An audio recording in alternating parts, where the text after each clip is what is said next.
I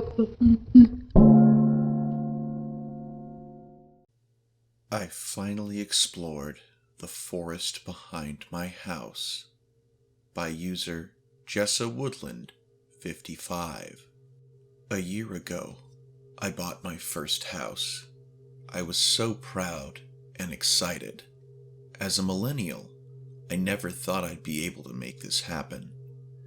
It's on the very north end of our city and 10 minutes from work. My house is on the outside edge of the neighborhood, and only one neighbor separates my house from an incredible, huge forest. Before I even went to closing, I scoped out Google Maps. The house to the north of mine is much older and larger than all the houses in the neighborhood, and apparently was the original landowner's house from before the neighborhood was built in the 1950s. Beyond that is a forest that goes all the way to the state line, with nothing but the railroad tracks going through it. I'm really into foraging and bushcraft, so the idea that this potentially unexplored wilderness was right on my doorstep made me delirious with excitement. Thanks to my procrastination and general laziness, I didn't actually find time to go into the forest until yesterday. It is incredible. The outside edge has no trespassing signs and private property signs on almost every tree, and it's kind of a long rectangle that narrows towards the neighborhood and widens out as you go deeper. I walked along the edge until I found a deer trail and made my way inside. I love the feeling of the forest.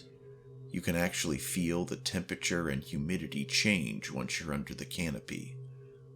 It's so much more alive than a field or a park.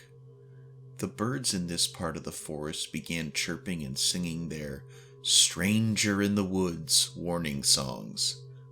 I listened to them while I kept an eye out for mushrooms and wild fruit trees.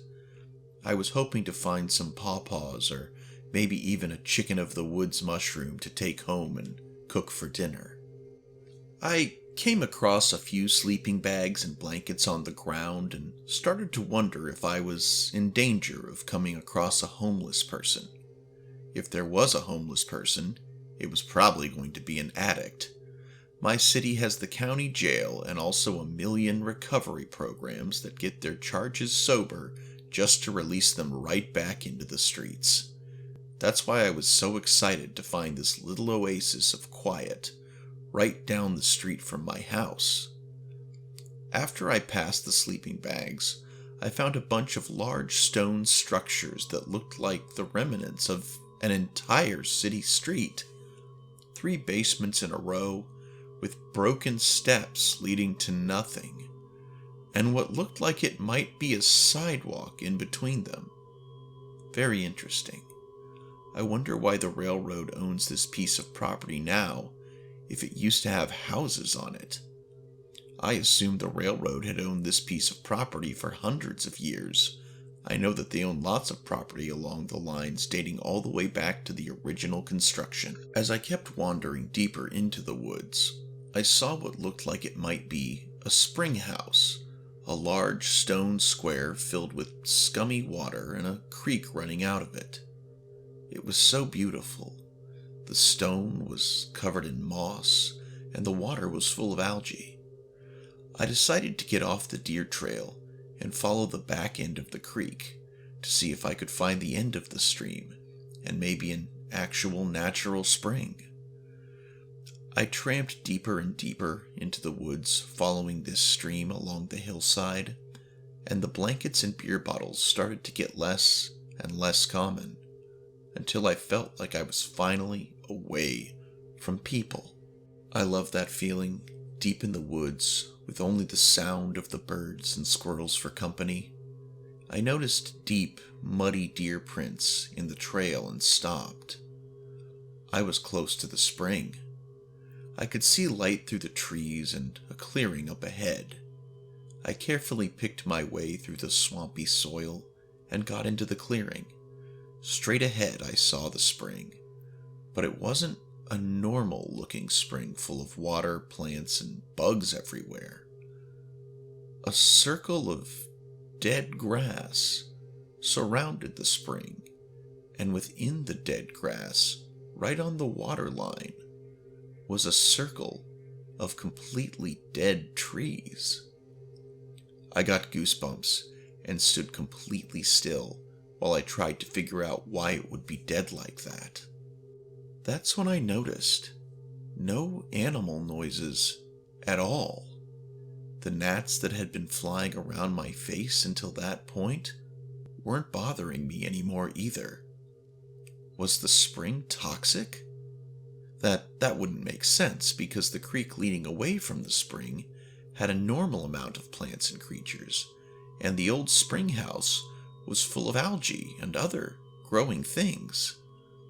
It just didn't make any sense that the source of the creek would look poisoned, but the rest of the creek looks totally normal. To the left of the spring, there was another opening in the forest. It looked like another deer trail, and above it was a piece of red rope tied to a branch, almost like a marker. Interestingly, it was the first indication of humans I had seen in at least a quarter mile. I carefully picked my way around the spring, making sure to keep my boots as dry as possible, and went up to the trail. The path looked a little easier than most other deer trails I'd been down, and led straight back into the deepest part of the forest. I really wanted to get all the way back there and just finish exploring what I had decided was my own personal forest. As soon as I stepped into the shade of the trees, I could hear birds again, and the damn gnats came back and buzzed around the sweat on my forehead. I kept going, carefully eyeing the tree trunks for any hope of mushrooms. It got a little darker and I noticed clouds rolling in. I stopped to check my weather app to see if it was going to rain. No service back here, I guess. I kept going for a few minutes, peering up into the sky every so often to see if these were just clouds or if it was actually going to start raining on me. And of course, a big fat raindrop hit me on the shoulder. I turned back the way I came and headed home as fast as I possibly could. I skirted around the creepy still spring, and I could see something bright pink that definitely wasn't there before. A tiny hot pink Dora the Explorer sandal floating right in the middle of the water, slowly spinning in a circle. I stopped immediately. That shoe was definitely not there the first time around, and definitely should not have been floating on the top of the water like that. I inched closer so I could peer into the murky gray spring water.